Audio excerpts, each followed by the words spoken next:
New ইয়র্কের Manhattan থেকে আপনাদের সঙ্গে আছে আমি খালেদ মহিউদ্দিন। আপনারা জানেন ৭২-এর সংবিধান চান না তারা, বাংলাদেশের ২৪-এর বাংলাদেশের পর নতুন সংবিধানের দাবি তারা তুলেছেন। পালিয়ে থাকা আওয়ামী লীগকেও রাজনীতির ময়দানে সুযোগ দিতে নারাজ তারা। এইসব দাবিকে সামনে রেখে জুলাই বিপ্লবের ঘোষণাপত্র দিতে চেয়েছিলেন বৈষম্য বিরোধী ছাত্রনেতারা। শেষ পর্যন্ত দায়িত্ব নিয়েছে অন্তর্বর্তীকালের সরকার।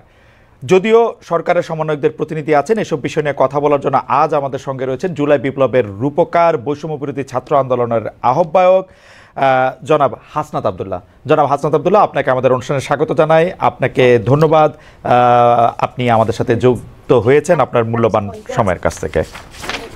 আপনাকেও ধন্যবাদ খালেদ ভাই।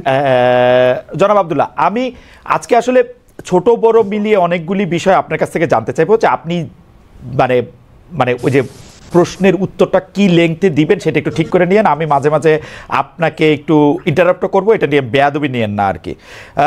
ঘটনা হচ্ছে যে বৈষম্য বিরোধী ছাত্র আন্দোলনের আপনি আহ্বায়ক।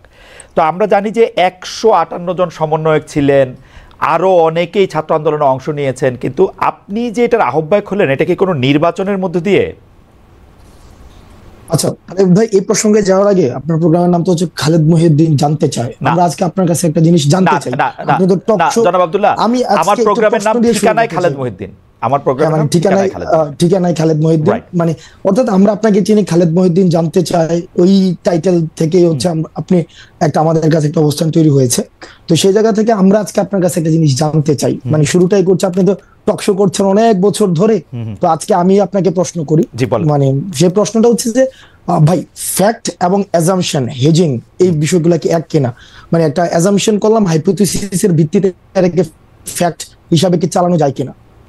এটা অনেক বড় দার্শনিক কথাও এটাতে বলা যায়। আর যদি আপনি শব্দগত বলেন, আপনি যদি সিমেন্টিক শব্দগত মানে বুঝেন, সিমেন্টিক না, হ্যাঁ সিমেন্টিক না, প্র্যাগম্যাটিক জায়গা থেকে ফ্যাক্ট আর অ্যাজাম্পশন এক না, তবে ফ্যাক্টের জায়গায় যাইতে গেলে অনেক সময় অ্যাজাম্পশন করতে হয়। ফ্যাক্ট আর অ্যাজাম্পশন ধরে ধরে যাইতে হয়, ফাইন, ওকে ফাইন, যেগুলো হাইপোথিসিস ধরে ধরে যাইতে হয়। তাহলে ফ্যাক্ট এবং অ্যাজাম্পশন যদি এক না হয়ে থাকে, তাহলে আপনি ওই দিন লাস্ট একটা প্রোগ্রামে আমি দেখেছি আপনি বললেন যে আমি সময় টেলিভিশনে 10 জনের একটা লিস্ট ধরাই দিয়ে, মানে আপনার ইয়াটা ছিল 10 জনের একটা লিস্ট ধরাই দিয়ে আমি চলে আসছি। তার মানে আপনি ক্লেম করেছেন without any proper supporting detail claim. আপনি যদি ক্লেম করেছেন যে হাসনাত আবদুল্লাহ 10 জনের একটা লিস্ট ধরাই দিয়ে চলে আসছে, এখন এটার সাপোর্টিং ডিটেলটা কি? মানে আপনার কাছে কি প্রমাণ আছে এটা? আমি যে 10 জন, আমার কাছে আমি এএফপি রিপোর্টটা পড়েছিলাম, সেখানে আপনি 10 জনের কথা বা 5 জনের কথা বা 8 জনের কথা বা হয়তো 10 জনের কথাই আমার এখন মানে এফপি রিপোর্টের মধ্যে বলা হয়েছিল যে হাসনাত আবদুল্লাহ গিয়ে সময় টেলিভিশনের 10 জন সাংবাদিককে চাকরিচ্যুতি করার কথা বলেছেন। আমি তারপরে দেখেছি যে আপনি একটা ফেসবুকে স্ট্যাটাস দিয়েছেন, সেই স্ট্যাটাসের মধ্যে আপনি বলেছেন যে আপনি এর মধ্যে যান নাই, আপনি যাওয়ার পরে 5 জনের চাকরিচ্যুতি করা হয়েছে এবং সেই 5 জনের চাকরিচ্যুতি করার ব্যাপারে আপনি আপত্তি জানিয়েছেন। আমি আবারও বলতে চাই যে আপনি 10 জনের লিস্ট ধরাইছেন কি 5 জনের লিস্ট ধরাইছেন? হ্যাঁ, 5 জনের লিস্ট ধরেছেন, সেটা আমি বলি। আপনি ওই জায়গা থেকে খালেদ ভাই বক্তব্যটা ভাবে আসে না, আপনার জায়গা থেকে যেভাবে আসছে সেটা হচ্ছে এএফপির বরাতে হাসনাত আবদুল্লাহ গিয়েছে, ব্যাপারটা এমন ছিল না। বরং আপনার জায়গা থেকে আপনি হচ্ছেন পার্সোনালি ক্লেম করেছেন আমি 10 জনের লিস্ট ধরাই দিয়ে চলে আসছি। এই ঘটনা যেহেতু খালেদ মহিউদ্দিন মানুষের ওনার কাছ থেকে এই ধরনের বক্তব্য আসে, যেগুলো হচ্ছে অংশগ্রহণ করেছে, আমাদেরকে ব্যক্তিগতভাবে আহত করি। কারণ এই 10 জনের লিস্ট যদি সময় টেলিভিশন যে ধরনের গুন্ডামি করেছে, এই গুন্ডামির বিরুদ্ধে, এটা সাংবাদিকতা করে না, এক ধরনের গুন্ডামি করেছে। আমরা সেখানে কথা বলতে গিয়েছিলাম ফ্যাক্ট বেসড জার্নালিজম, যেটা যে জার্নালিজমের জন্য আপনারা হচ্ছেন এত বছর ধরে ফাইট করছেন, যে জার্নালিজম আপনারা দেশে থেকে করতে পারেন নাই, আপনারা বিদেশে চলে যাইতে হয়েছিল, সেই জার্নালিজমটা সময় টেলিভিশন এক ধরনের গুন্ডামি করেছে, সেটার বিরুদ্ধে কথা বলতে গিয়েছিলাম। কিন্তু আপনি যেভাবে বললেন যে আমি 10 জনের নামে এটা বাস্তবতা বিবর্জিত একটা তথ্য খালেদ ভাই। এটার কোনো ধরনের বাস্তবতা থেকে আপনাদের জায়গা থেকে আপনি তো অবশ্যই প্রশ্ন করবেন, আমি প্রশ্ন উত্তর নিব, আপনার সবগুলো প্রশ্ন উত্তর দিব। সেটা হচ্ছে আমরা প্রত্যাশা করবো আপনাদের জায়গা থেকে যেন বস্তুনিষ্ঠ সাংবাদিকতা, যে সাংবাদিকতার জন্য খালেদ মহিউদ্দিনরা বছরের পর বছর ফাইট করে যাচ্ছে, সেই ধরনের সাংবাদিকতা, ক্ষমতাকে প্রশ্ন করে সাংবাদিকতা অব্যাহত থাকবে। তবে সেটা যেন ক্লিকবেট জার্নালিজম না হয়, যেমন ক্লিকবেট জার্নালিজম ব্যক্তিগত ক্যারেক্টার অ্যাসাসিনেশন যেন না হয়। হাসান, আপনার কথা কি শেষ? আচ্ছা, আমি একটু দুইটা জিনিস একটু ক্লিয়ার হই। এক হচ্ছে যে আপনি সেইখানে সময় টিভির গুন্ডামি প্রতিরোধ করতে গিয়েছিলেন, রাইট? আমি যদি আপনার কথা ঠিক বুঝে থাকি হাসনাত, আপনি সেখানে সময় টিভির গুন্ডামি প্রতিরোধ করতে গিয়েছিলেন, রাইট? সময় টিভির গুন্ডামি না, দেখেন সময় টিভি, আমি বলেছি সাংবাদিকতা নামে যে ধরনের গুন্ডামি করেছে গত দীর্ঘ একটা সময়, ব্যক্তিগত ক্যারেক্টার অ্যাসাসিনেশন করেছে। আমি একটা করে শব্দ ব্যক্তিগতভাবে ধরে আব্দুল্লাহ, আপনি অনেক, জনাব আব্দুল্লাহ, আপনি অনেক ব্রিলিয়েন্ট, শার্প। আমি একটা করে আসি। আপনি ওইখানে গিয়েছিলেন হচ্ছে সাংবাদিকতার নামে সময় টিভি যেগুলি গুন্ডামি করেছে সেগুলি প্রতিরোধ করতে না, সেই বিষয়গুলো সময় টেলিভিশনের যিনি হচ্ছেন ওখানের, আমরা পরবর্তীতে শুনেছি এটা পরিচালনা পরিষদ রয়েছে, অর্থাৎ যারা এই বিষয়গুলিকে সমাধান করতে পারবে, এটা ফ্যাক্ট বেস জার্নালিজমের দিকে নিতে পারবে, মালিকরা। ওইটার হচ্ছে ওই যে আমাকে যেটা বলা হয়েছে যে মালিক হচ্ছে কি জানো, ভদ্রলোক হাসান সাহেব, আমি ওনার সাথে কথা বলতে গিয়েছি যে ভাই আমরা ভিডিও এভিডেন্স নিয়ে গিয়েছি, ভিডিও এভিডেন্স যে আমি কিন্তু স্বীকারও করেছি ভাই, আমি এটা স্বীকারও করেছি পরবর্তীতে যে আমি গতকাল আপনার হচ্ছে উচিত কথাও দেখেছি, গতকাল এটা আমি স্বীকারও করেছি যে আপনাদের একটা প্রপার কাউন্সিল রয়েছে, ওই যে জার্নালিস্ট কাউন্সিল, ওইটা হচ্ছে ওখানে রিপোর্ট করতে হয়। তো যেহেতু এই বিষয়টা আমি জানতাম না, আমি কিন্তু অ্যাকনলেজ করেছি যে এই প্রক্রিয়াতে আমার ভুল হয়েছে। কিন্তু সময় টেলিভিশন যে প্রক্রিয়া অব্যাহত রেখেছে, এজেন্ডা ভিত্তিক জার্নালিজম, যে আপনি দেখেন মানে, আচ্ছা আমরা সময় টিভি নিয়ে আর এত কথা বলবো না। আমি শুধু আপনাকে জানতে চাই, সাংবাদিকতার নামে যে গুন্ডামি তারা করতেছিল সেইটা নিয়ে কথা বলতে আপনি সেখানে গেছেন। জনাব হাসান আব্দুল্লাহ, এই অ্যাসাইনমেন্টটা কি আপনি আপনারই দিছেন না কেউ আপনাকে দিছে? এই অ্যাসাইনমেন্টটা আমি নিজ থেকে এবং এই গণ অভ্যুত্থানের সময় যে সাংবাদিকদের সাথে আমাদের পরিচয় হয়েছে একটা দীর্ঘদিন, আমরা দেখেছি তারাও আপনাদের মতো করে তারা কেউ হচ্ছে থ্রেট পেয়েছে, সাংবাদিকতা করতে পারে নাই, ফিল্টার নিউজ চালাইতে হয়েছে, ডিজিএফআই থেকে শুরু করে আইনশৃঙ্খলা রক্ষাকারী বাহিনী যখন আমাদেরকে বাধ্য করেছে ওই জার্নালিস্টদেরকে আমরা পেয়েছি। আপনারে কিন্তু আমি আসলে এটা এক্সপ্লেইন আপনি নিশ্চয়ই করবেন, আমার প্রশ্নগুলির সাথে আমি আসি। তাহলে এই অ্যাসাইনমেন্টটা আপনি আপনাকে দিয়েছেন, মানে এটা বৈষম্য বিরোধী ছাত্র আন্দোলন না, বা আপনি বাংলাদেশের কোনো সাংবাদিকতা পুলিশও না, এই অ্যাসাইনমেন্টটা আপনি আপনাকে দিয়েছেন, তাই তো? হ্যাঁ, এটা হচ্ছে আমি আমার জায়গা থেকে দেখছি দীর্ঘদিন ধরে কিভাবে বিরোধী দল মানে সরকার, প্রেস কাউন্সিল, তথ্য উপদেষ্টা, তাদের বাদ দিয়ে আপনি আপনাকে এই অ্যাসাইনমেন্ট দিয়েছেন, তাই তো? তাদের সাথে কথা না বলে না, তাদের সাথে আমি কোনো কথা বলি নাই। এই অ্যাসাইনমেন্ট আপনার সাথে যারা ছিল, আপনার সাথে যারা ছিল, না যেমন করে দরকার নাই, যেমন করে ফ্যাসিস্ট হাসিনাকে পতন করার জন্য আমরা প্রেস কাউন্সিল, ওই যে তারপর হচ্ছে ওই যে উপদেষ্টা, আপনারা তারপর হচ্ছে ওদের সাথে যেভাবে কথা বলেন নাই সেইভাবেই আপনারা বলেছেন, সেইভাবেই বলেছেন। ধরেন সেইভাবে আর কি জায়গায় আপনি যাওয়ার জন্য আগ্রহ বোধ করেন সেটাও আমরা শুনবো, পুরো আলোচনাটাতে যাই। মনে করেন যে ফেসিস্ট হাসিনা, কোনো সন্দেহ নাই হাসিনার জায়গা থেকে হাসিনা মিডিয়াকে ধ্বংস করেছে, গলা চিপে রেখেছে, এটা আমি বারবার বলতে চাই, বারবারই বলবো। কিন্তু এইটার পরে 5 মাস পরে এসে, 4.5 মাস পরে এসে হাসনাত আব্দুল্লাহর মনে হয়েছে যে সাংবাদিকতা নামক করা গুন্ডামি করতেছে, এখন হাসনাত আব্দুল্লাহ নিজেকে অ্যাসাইন করেছে, ওইখানে গিয়ে তাদেরকে বলে আসতে হবে কথা, তাই তো? এবং খালেদ মুহিউদ্দিন এটা ভুল করেছে যে 10 জনের তালিকা হাসনাত আব্দুল্লাহ ধরায় নাই। 5 জনের কথা কি বলেছে? 5 জনের কথা কি বলেছে? না, আমি কোন সাংবাদিক আপনি কি বলেছেন? খালেদ ভাই পুরো প্রক্রিয়া, মানে অর্থাৎ ওখানে যাওয়ার প্রক্রিয়াটা যেটা সাংবাদিকতা নীতি বিরুদ্ধ বা আপনাদের একটা প্রেস কাউন্সিল আছে বা এটা আমি জানতাম না, ওই প্রক্রিয়া নিয়ে যদি আপনি কথা বলেন সেটাকে আমি সমর্থন জানাবো এবং আমার ভুলের জায়গাটা আমি অ্যাকনলেজ করব। কিন্তু পার্টিকুলারলি যেই জায়গায় প্রবলেমটা, আমি যেই জায়গায় আমি আপনাকে ইস্যু ধরেছি, আমারে যদি আপনি জানতে চান আব্দুল্লাহ, জনাব আব্দুল্লাহ দেখেন, আমি আপনাকে সাংবাদিকতার কথা বলি, সাংবাদিকতা দুই রকম, আমি বলি কথা বলতে, হ্যাঁ বলেন শেষ করে আমাকে বললেন। কারণ খালেদ ভাই, আপনি পুরো প্রক্রিয়াতে অবশ্যই যে সবচেয়ে বড় অপরাধ করেছে তারও যথাযথ বিচার প্রক্রিয়ার মধ্য দিয়ে তার বিচার নিশ্চিত হতে হবে। আমি এটার সাথে ফুললি এগ্রিড, বিষয়টার সাথে আমি এগ্রিড না।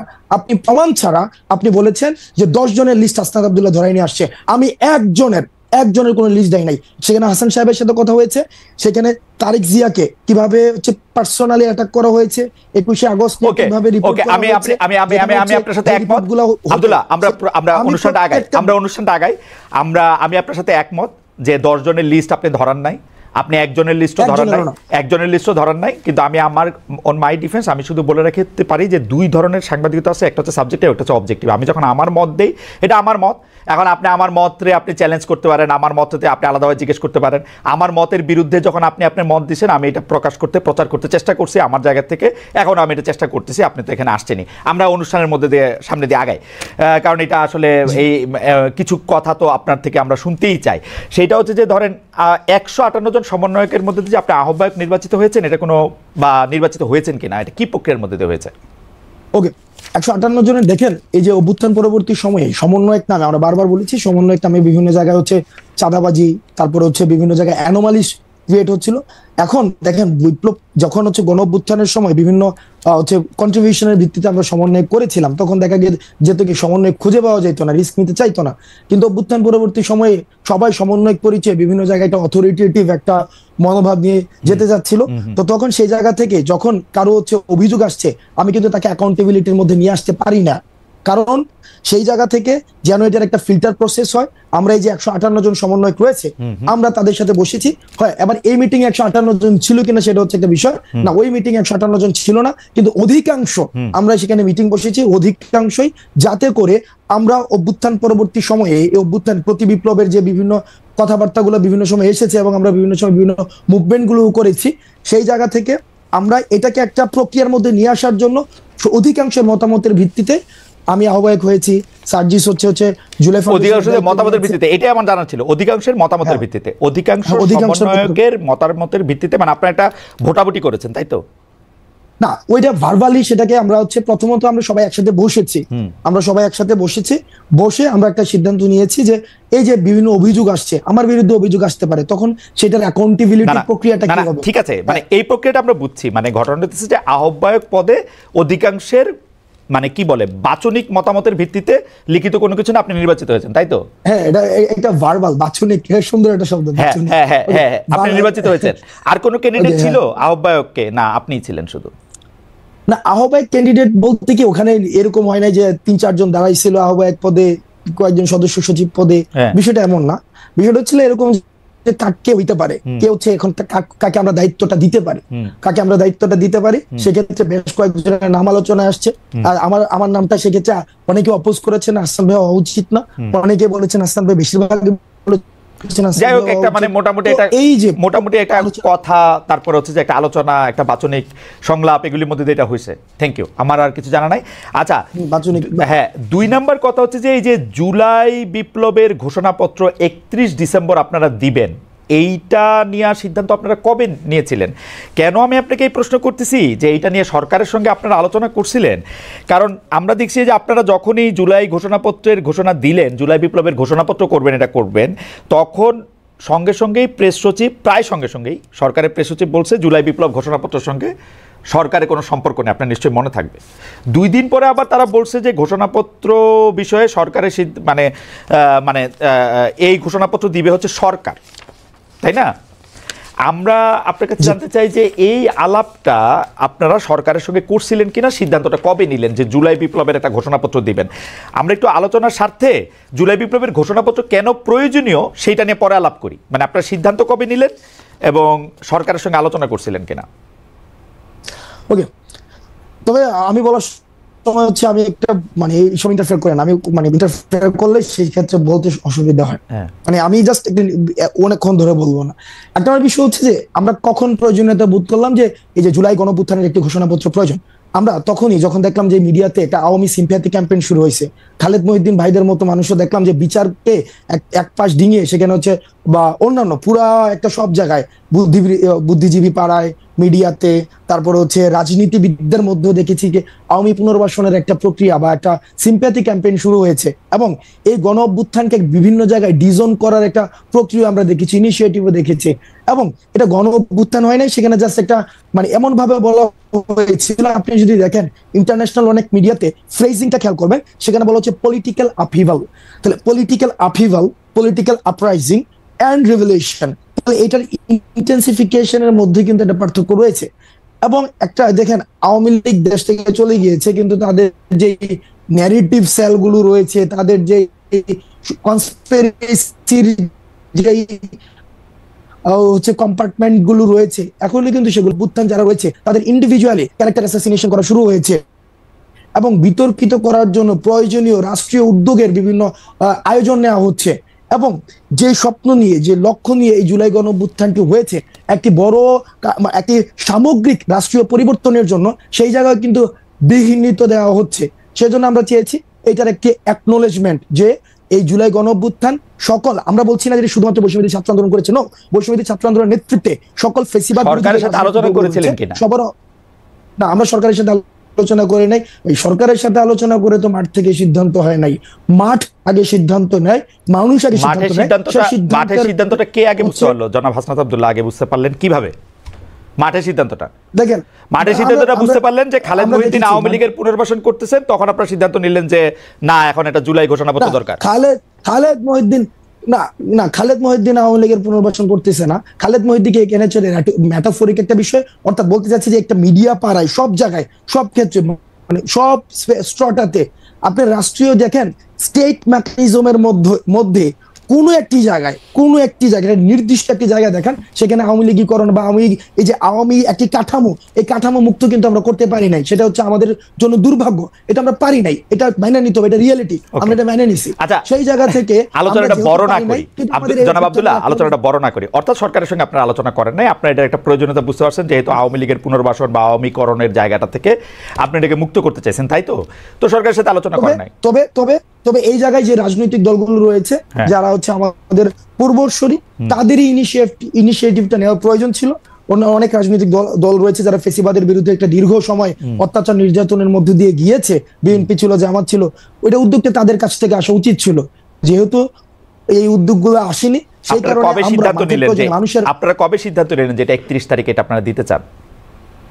আমরা 24-এ এটা করতে চেয়েছি, কারণ এটা দীর্ঘদিন ধরে আলোচনা। এই সিদ্ধান্তটা কবে নিলেন? 24-এ করবেন, ঠিক আছে, সিদ্ধান্তটা কবে নিলেন? মানে 28 তারিখ, 29 তারিখ, 27 তারিখ, 26 তারিখ, কয় তারিখে?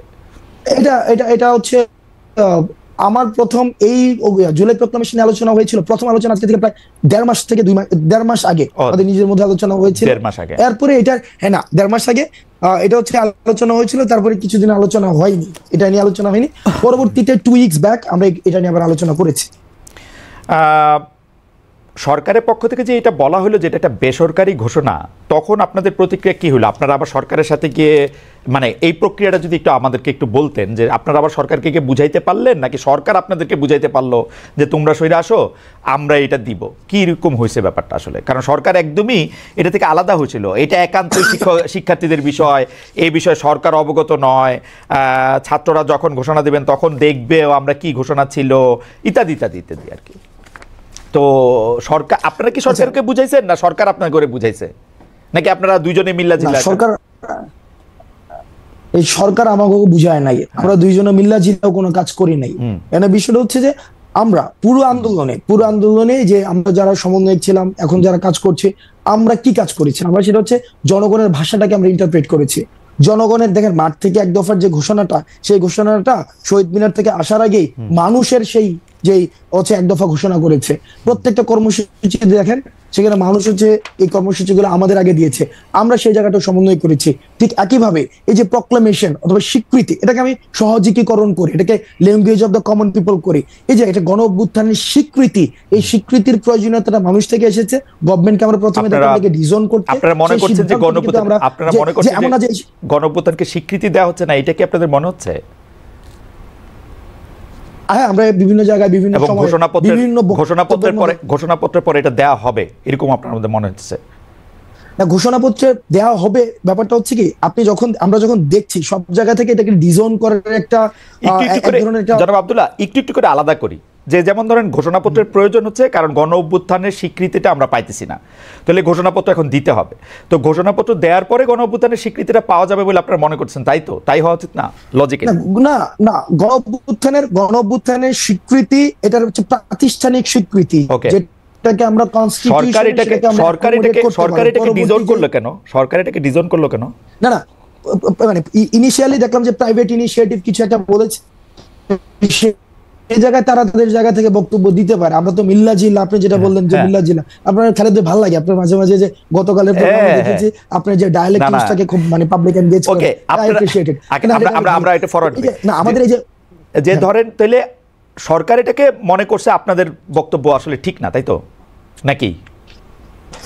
সরকার যদি ইনিশিয়ালি যদি সরকার সেটা ভেবেও থাকে, সেই জিনিসটাকে আমরা আমাদের জায়গা থেকে আমরা চেষ্টা করেছি, আমরা আমাদের জায়গা থেকে সরকারকে লাইনে রাখতে, সরকারকে লাইনে রাখতে, এবং মানে এই যে সরকার আপনাদেরকে 31 তারিখ ঘোষণাপত্র না দেওয়া পরে দিব বলছে, এইটাতে আপনারা মনে করতেছেন যে এইটা সরকার আপনাদের কথা শুনছে, তাই তো? দেখেন, আমরা যখন দেখেছি এখানে গভর্নমেন্ট একটা জায়গায় কিন্তু ফোকাস করেছে, সেটা হচ্ছে যে সরকার বলেছে সকলের অংশগ্রহণের ভিত্তিতে সরকার এটা যেহেতু নিজে ইনিশিয়েটিভটা নিয়েছে, আর প্রক্লেম কারা করতে পারে?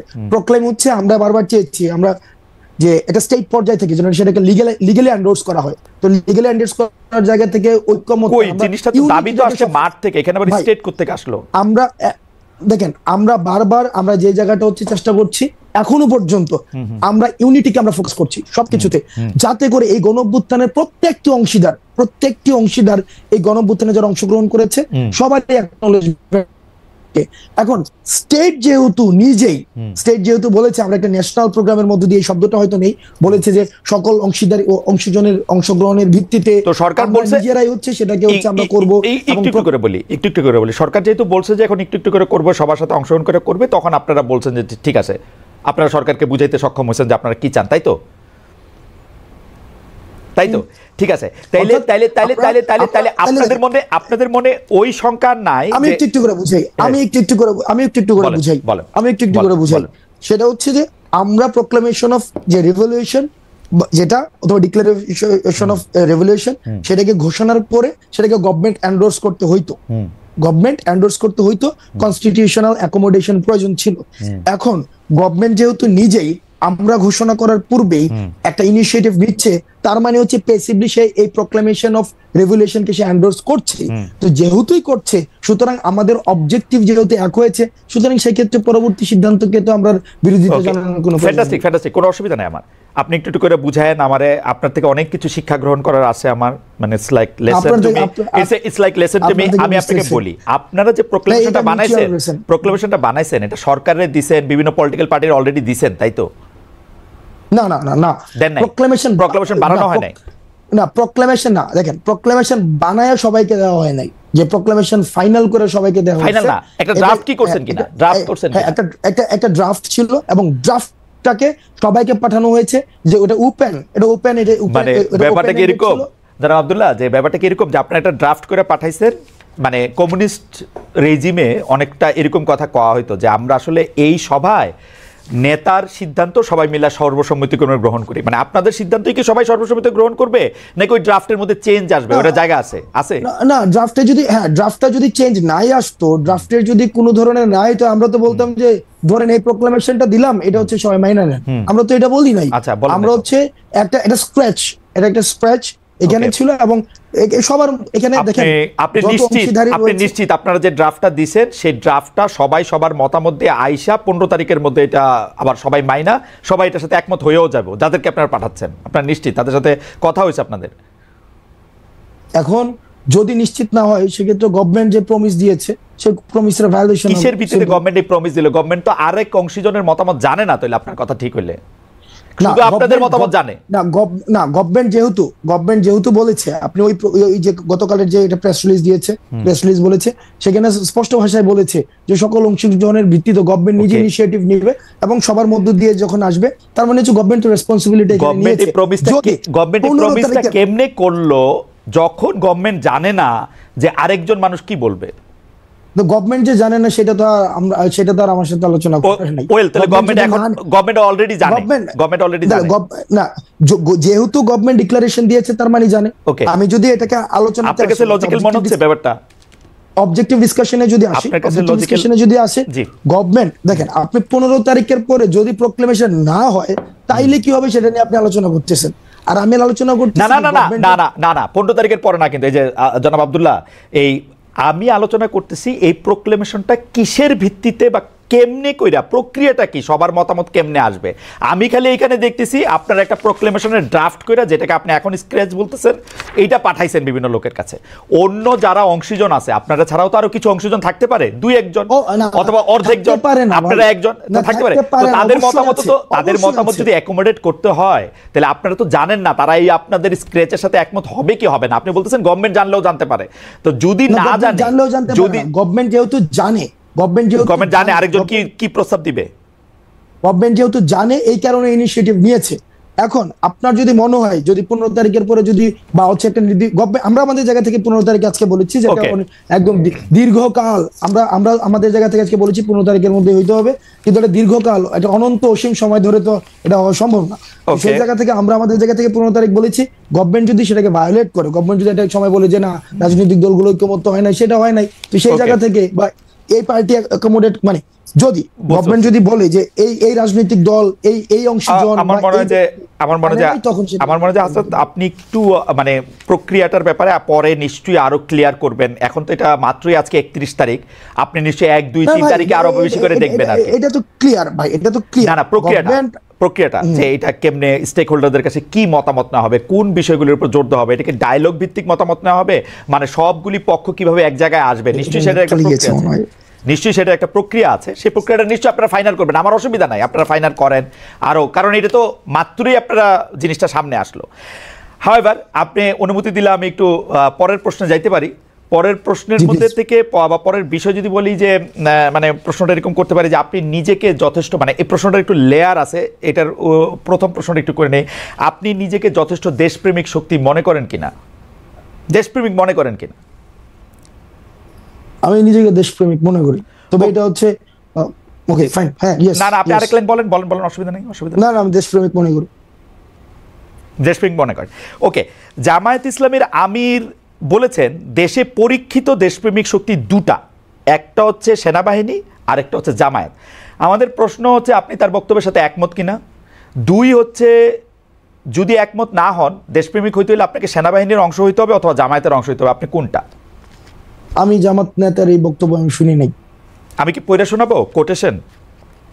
আমি দায়িত্ব আমি কোটেশন জামায়াতের যদি জামায়াত থেকে ধরেন এই ধরনের বক্তব্য যদি এসে থাকে, আমি এই বক্তব্য মানে আমি জানি না এই ধরনের বক্তব্য উনি দিয়েছেন কিনা, আর যদি দিয়েও থাকেন তাহলে এটা নিয়ে আলোচনা আমার জায়গা থেকে আমি আলোচনার জন্য এই বাইনারি পজিশন আমি যেতে চাই না যে ওই পলিটিক্যাল পার্টি সাবস্ক্রিপশন করলে আমি দেশপ্রেমিক, ওইটা হচ্ছে এক ধরনের একটা জিনিসটা প্যারোকিয়াল একটা হচ্ছে আইডিয়া যে আমি এই আইডিওলজি থাকলেই হচ্ছে আমি দেশপ্রেমিক আর ওই আইডিওলজি হলে দেশপ্রেমিক না, এই ধরনের ধারণাতে আমি বিশ্বাস করি না। আচ্ছা ঠিক আছে, ধরেন এটা এই বাইনারি ধারণাতে আপনি বিশ্বাস না করলেন, সেনাবাহিনী নিয়ে আপনি কি মনে করেন? আপনি কি মনে করেন বাংলাদেশের সেনাবাহিনী একটা পরীক্ষিত দেশপ্রেমিক শক্তি? এই বিষয়ে আমার মন্তব্য করা, আমি জাস্ট একটা মানে একটা ডেসক্রিপশন দিতে পারবো। এই গণঅভ্যুত্থানে বাংলাদেশ সেনাবাহিনী যে ধরনের পদক্ষেপ নিয়েছে আমি অ্যাপ্রিসিয়েট করি। আবার কিছু কিছু জায়গায় অনেক ধরনের বক্তব্য এসেছে, বিবৃতি এসেছে, সেগুলো মনে হয় যে সেগুলো নিয়ে হচ্ছে হয়তো সমালোচনা হতে পারে এক্সিট দেওয়ার ক্ষেত্রে। তবে সেনাবাহিনীর যে ভূমিকা রেখেছে তারা 5 আগস্টের পূর্বে, তারা মানে অন্য কোনো ডিসিশন নিতেও পারতো, দেশের পরিস্থিতি অন্যদিকে যেতেও পারতো, তো তারা সেই জায়গায় যে তৎক্ষণকার সময় যে ভূমিকাটি রেখেছে সেটির জন্য আমি সাধুবাদ জানাতে চাই।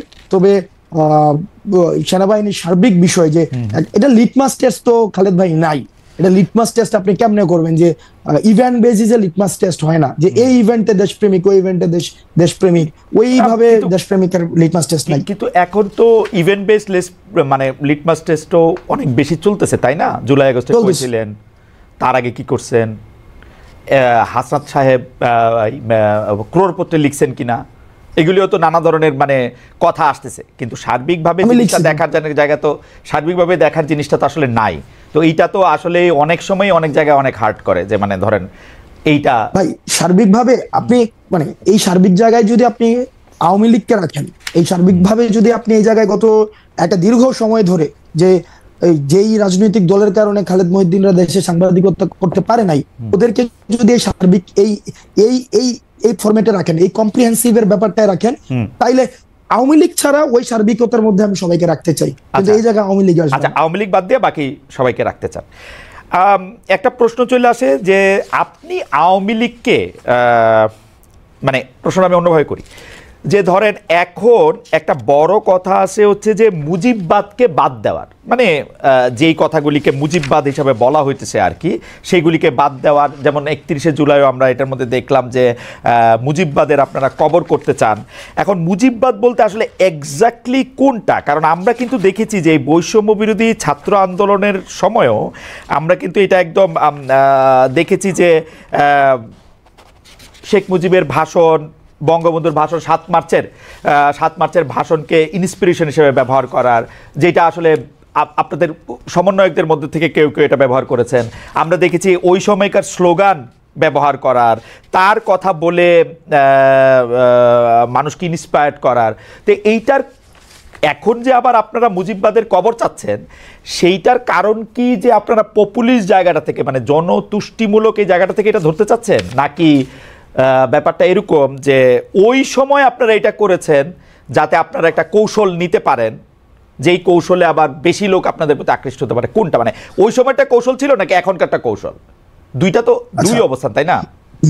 আচ্ছা, আমি আপনি আমার জন্য সহজ করে দিয়েছেন। এই মুজিববাদ হচ্ছে ওই আইডিয়াটা, আমি যখন আমার একটা যৌক্তিক দাবির জন্য দাঁড়াবো, তখন আমাকে সেন্স অফ উইনেস ডেভেলপ করতে হয় এই মুজিবের খুঁটির উপর দিয়ে। অর্থাৎ আমি এই মুজিবের খুঁটিতে আসি, এই মুজিব আইডিয়ার মধ্যে আমি বিশ্বাস করি, তাইলে হচ্ছে আমি যৌক্তিক দাবি জানাইতে পারবো। ক্যাম্পাসগুলোতে কি অবস্থা ছিল? ক্যাম্পাসগুলোতে অবস্থা ছিল, আপনি কোন একটা যৌক্তিক দাবি নিয়ে দাঁড়ান, আপনাকে দাবি জানাবেন আপনি 3 দিন, আর আপনাকে বাকি 5 দিন আপনাকে বারবার বলতে হবে আমি কোনো রাজনীতি করি না, আমি এটা অরাজনৈতিক দাবি, এটা অরাজনৈতিক দাবি। এবং এই দাবিটাকে হচ্ছে যথাযথ করার জন্য আপনাকে বারবার হচ্ছে বলতে হবে যে কি, ওই যে বঙ্গবন্ধুর বাংলায় বৈষম্য ঠাঁই নাই, অর্থাৎ বঙ্গবন্ধুর সাবস্ক্রিপশন ছাড়া, বঙ্গবন্ধুর খুঁটি ধরা ছাড়া আপনি কোনো একটা যৌক্তিক কোনো একটা দাবি দাঁড়াই করাইতে পারবেন না। ওই আইডিয়াটা হচ্ছে সামগ্রিকভাবে হচ্ছে মুজিববাদী আইডিয়া। অর্থাৎ রাষ্ট্রের সবকিছুকে একটা সেন্ট্রালাইজড একটা আইডিয়া থেকে সেখানে ম্যানিপুলেটেড হবে, এবং ওই আইডিয়াটা হচ্ছে আনক্রিটিক্যাল আইডিয়া। এই আইডিয়াটাকে আপনি কখনোই ক্রিটিক করতে পারবেন না। ওই আইডিয়াটা হচ্ছে একটা সবকিছুই বঙ্গবন্ধুর স্বপ্ন, ওরকম ভাবে ওই লাইন থেকে একদম সেন্ট্রালাইজড করা হবে।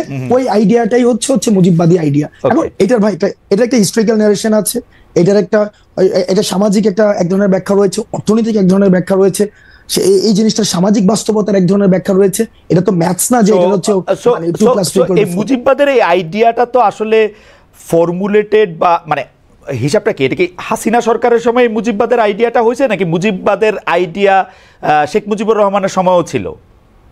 শেখ মুজিবুর রহমানের সময় ছিল। আপনার যখন মুক্তিযুদ্ধটা হয়েছিল ডিগনিটি, ইকুয়ালিটি এবং জাস্টিসের ভিত্তিতে, এবং সেখানে এসে 71 পরবর্তী সময়ে আইসা আপনি দেখেন এই প্রথম 71 পরবর্তীতে আপনার হচ্ছে কনস্টিটিউশনে এমন কিছু হচ্ছে আপনার আবার পিলার নিয়ে আসলো, যথা হচ্ছে যেখানে সোশ্যালিজম, ন্যাশনালিজম, তারপরে হচ্ছে এখানে নিয়ে আসলো হচ্ছে বাঙালি ন্যাশনালিজম আসলো। কিন্তু এগুলি তো আওয়ামী লীগেরও মূলনীতি না, এটা আওয়ামী লীগের নীতিও না, মানে এটা মানে দেখেন মুক্তিযুদ্ধটা, হ্যাঁ এটা হচ্ছে এটা কাদের মূলনীতি? এই মূলনীতিটা ছিল ভারত এবং সোভিয়েতপন্থী যে মুক্তিযুদ্ধের সময়, সেই সময় দুইটা স্ট্রিম ছিল।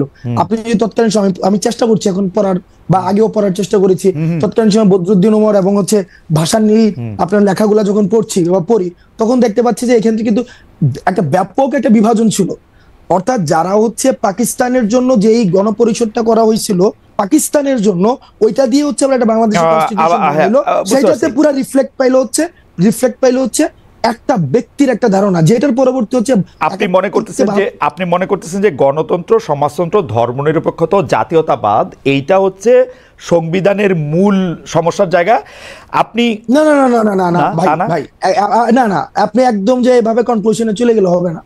অর্থাৎ এই যে মুক্তিযুদ্ধটা হইলো ডিগনিটি, ইকুয়ালিটি এন্ড জাস্টিসের ভিত্তিতে, পরবর্তীতে আপনার মুক্তিযুদ্ধের যে সকল অংশীজনের কি মতামত নিয়ে এটা হয়েছিল, নাকি হচ্ছে পাকিস্তানপন্থী যারা রয়েছে, সরি পাকিস্তানপন্থী যারা রয়েছে, এটাও একটা মানে এটাকে অন্যভাবে ব্যাখ্যা করার একটা সুযোগ থাকবে, কারণ এই যুগে হচ্ছে কনটেক্সট ছাড়া কথা ইজিলি কাট অফ করা। আমি বলতে চাচ্ছি তৎকালীন সময় যে গণপরিষদটা করা হয়েছিল, সেই গণপরিষদটা হচ্ছে, এই গণপরিষদটা কিভাবে মানে কোন নির্বাচনের ভিত্তিতে হয়েছিল? একটা ন্যাশনাল এবং প্রভিন্সিয়াল নির্বাচন, যে নির্বাচনটা এই তর্ক তো আমরা করতেই পারি, এই তর্ক আমরা সারা জীবন ধরে করতে পারবো যে এটা আসলে গণপরিষদ হয়েছিল কিনা, 70 সালে যারা নির্বাচিত হয়ে আসছিল তারাই গণপরিষদে বসবে কিনা, এগুলো তর্ক আমরা করতে পারি। কিন্তু আমি জানতে চাইতেছি যে আমরা এখন 72-এর সংবিধান বলি বা ইয়াটা বলি, এটার ক্ষেত্রে গণতন্ত্র, সমাজতন্ত্র, ধর্মনিরপেক্ষতা, জাতীয়তাবাদ এগুলিকে আমরা সমস্যা হিসেবে দেখতেছি কিনা ভিসাভিস, যেখানে আমাদের কাছে ডিগনিটি, ইকুয়ালিটি এবং সোশ্যাল জাস্টিস ছিল, এবং ডিগনিটি, ইকুয়ালিটি, সোশ্যাল জাস্টিসের এন্টিথিসিস আমরা গণতন্ত্র, সমাজতন্ত্র, ধর্মনিরপেক্ষতা, জাতীয়তাবাদকে মনে করতেছি কিনা যে একটা আরেকটার সাথে সাংঘর্ষিক। না, এন্টিথিসিস না, এখানে কন্ট্রাডিকশন আছে। কন্ট্রাডিকশন আছে, হ্যাঁ, কন্ট্রাডিকশনটা একটু বলেন, কন্ট্রাডিকশনটা একটু বুঝি। কন্ট্রাডিকশনটা এখানে দেখেন একদম পুরাটাকে হচ্ছে বাঙালি জাতীয়তাবাদ বানাই ফেলছে, এখন সবগুলাকে একসাথে হচ্ছে একটা প্যাকেটে নিয়ে আসছে।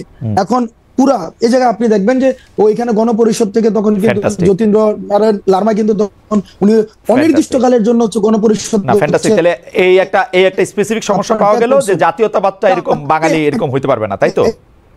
দেখেন না, সমস্যা না, এখানে আপনার প্রত্যেকটা স্টেক হোল্ডারের অ্যাকনলেজমেন্ট প্রয়োজন। আপনার যে জায়গায় সমাজতন্ত্র আছে সেই জায়গায় আবার আপনার এখানে ধর্মনিরপেক্ষতার যে আলাপটা, আপনার এখানে একটা ধর্মনিরপেক্ষতার আলাপ তো যুদ্ধের সময় ছিল না।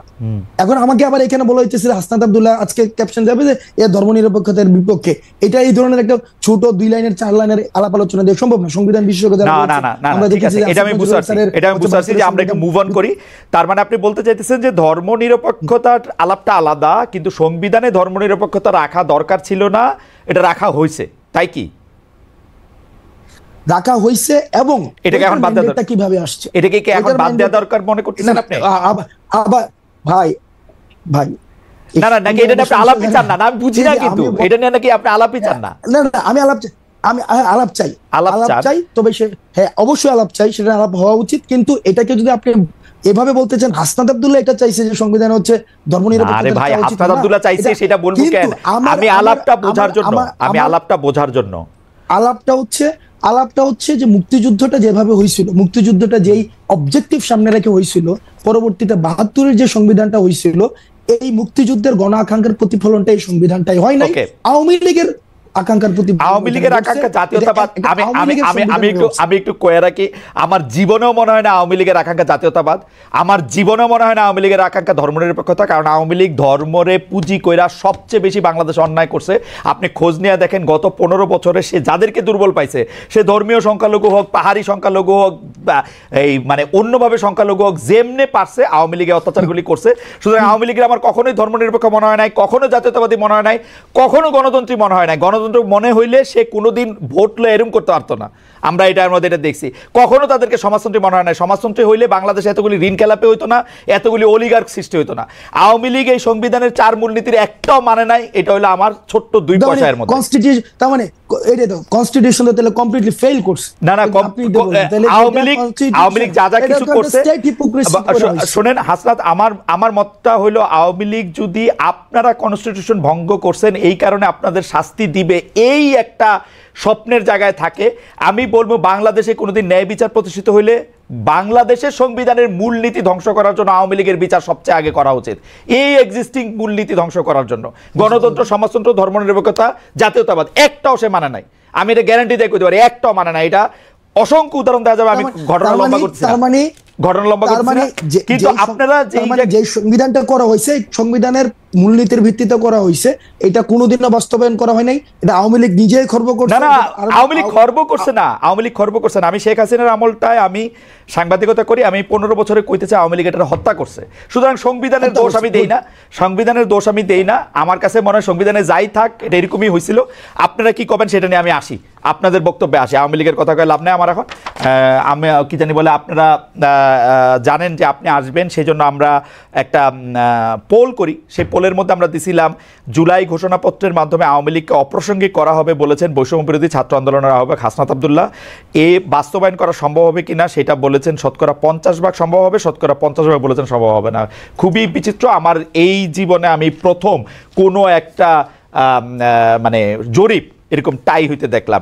আচ্ছা, হাওয়েভার আমি একটু হাসনাত আব্দুল্লাহ আপনার কাছে আসি।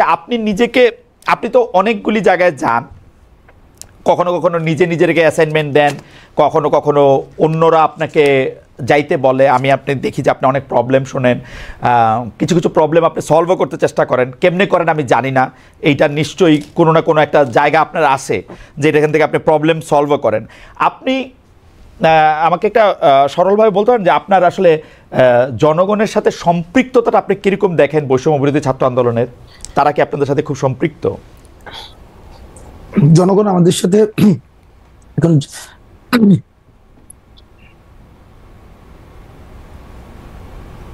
দেখেন, একটা দীর্ঘ সময় একটা জনগণের যেটা হয়েছে, যেটা বিভাজনের রাজনীতির মধ্য দিয়ে তারা গড়ে উঠেছে, এবং সেক্ষেত্রে তাদের আশা আকাঙ্ক্ষার প্রতিফলন হইতে দেখে নাই। এবং হাসিনার যে পতন এবং নতুন রাজনৈতিক একটা বন্দোবস্ত, নতুন রাষ্ট্র কাঠামো, এই বিষয়গুলোর সাথে মানুষ আমাদের সাথে অ্যাটাচ করে, এটা আমরা দেখি।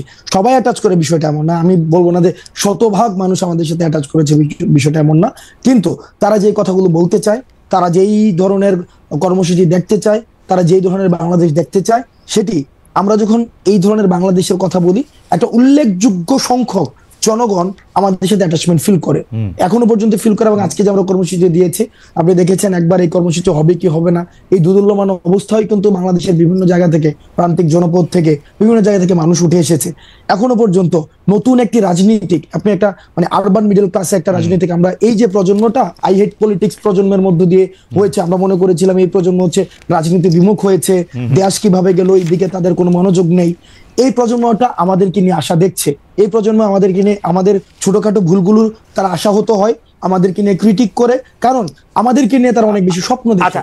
আমার মনে হয় খুব চমৎকার বলেছেন জনাব আব্দুল্লাহ। অনেক প্রশ্ন রয়েছে, তাহলে আপনি বলতেছেন যে জনগণ আপনার সাথে অ্যাটাচ বোধ করে,